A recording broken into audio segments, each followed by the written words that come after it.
The Pythagorean theorem is a very handy way to find the length of any one side of a right triangle, if you know the length of the other two sides.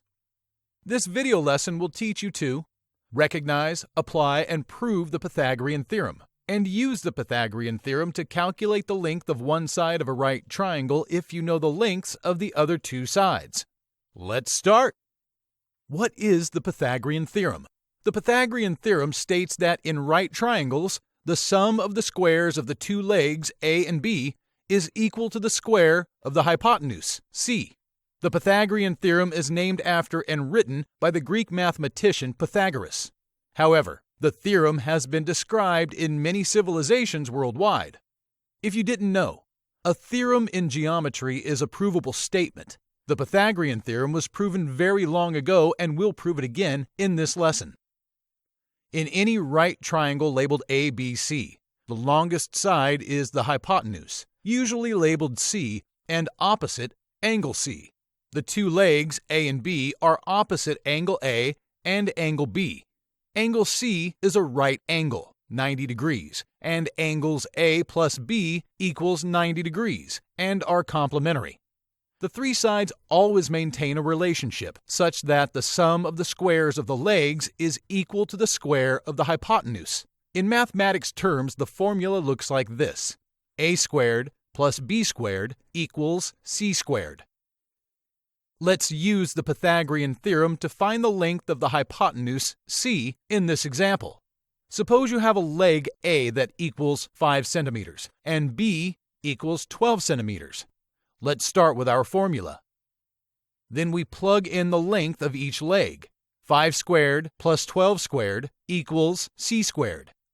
Then we multiply each number times itself and get 25 plus 144 equals c squared. We add and get 169 equals c squared. Now we take the square root of both sides. The square root of 169 equals the square root of c squared. So you take the principal root of both sides and you get 13 equals c. If you know the length of the hypotenuse and one leg, you can still use the Pythagorean theorem to solve for A or B. Suppose you know C equals 40 feet and short leg A equals 24 feet. First, let's plug in what you know to our formula. 24 squared plus b squared equals 40 squared. Multiply each number times itself, then add. 576 plus b squared equals 1,600. Then you need to subtract the a squared length from both sides to isolate b squared. 576 minus 576 plus b squared equals 1,600 minus 576. On the left-handed side, we're left with just b squared, where b squared equals 1,024. Now, take the square root of both sides.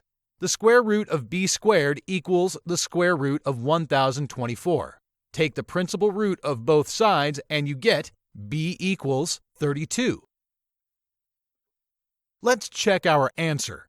So our right triangle has legs A equals 24, B equals 32, and hypotenuse C equals 40.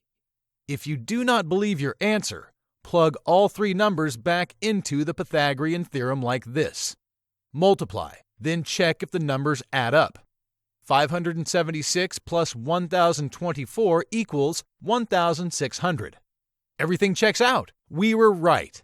And our numbers were nice whole integers, which made the work easy. There are a few ways you can manipulate the Pythagorean theorem to solve for any length if you know the lengths of the other two sides. Suppose you need the length of hypotenuse C. Then you simply need the square root of the sum of a squared plus b squared, like this. If you need to find the short leg A, manipulate the formula to look like this. And if you need to find the longer leg B, you rewrite the formula to look like this. Let's try a real-world example. A firefighter's extension ladder is leaning against a building, so its top just touches the gutters at the roof edge. You know the ladder is 41 feet long and it is 9 feet from the wall of the building. How high is the building? The latter is the hypotenuse at 41 feet long and leg A is the short leg at 9 feet long. Start with our formula. First, plug in what you know. Multiply each number times itself, then add. Then you need to subtract the a squared length from both sides to isolate b squared. On the left-handed side, we're left with just b squared. Now take the square root of both sides. Take the principal root of both sides and you get b equals 40. Let's solve this another way. Remember our manipulations? If you need to find the longer leg b, you rewrite the formula to look like this. First, plug in what you know. Multiply each number times itself, then subtract. Take the square root, and we get the same answer, b equals 40. Proving the Pythagorean theorem is easier than you think. Thousands of proofs of this theorem exist, including one by former U.S. President James Garfield.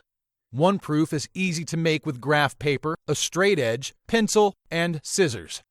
First, let's construct triangle ABC, with legs A and B to the left and bottom, and hypotenuse C at the top right. Leg A is opposite angle A, leg B is opposite angle B, and hypotenuse C is opposite right angle C. Let length A equal 3, B equal 4, and hypotenuse C equal 5. Construct a square using leg A as the right side of the square. It will be 9 square units because of a squared. Then construct a square using leg B as the top side of its square. So it is 16 square units because of b squared. Cut out another 5 by 5 square and line it up with hypotenuse C. So the square is c squared. Think, what is 9 square units plus 16 square units? It is 25 square units, the area of c squared.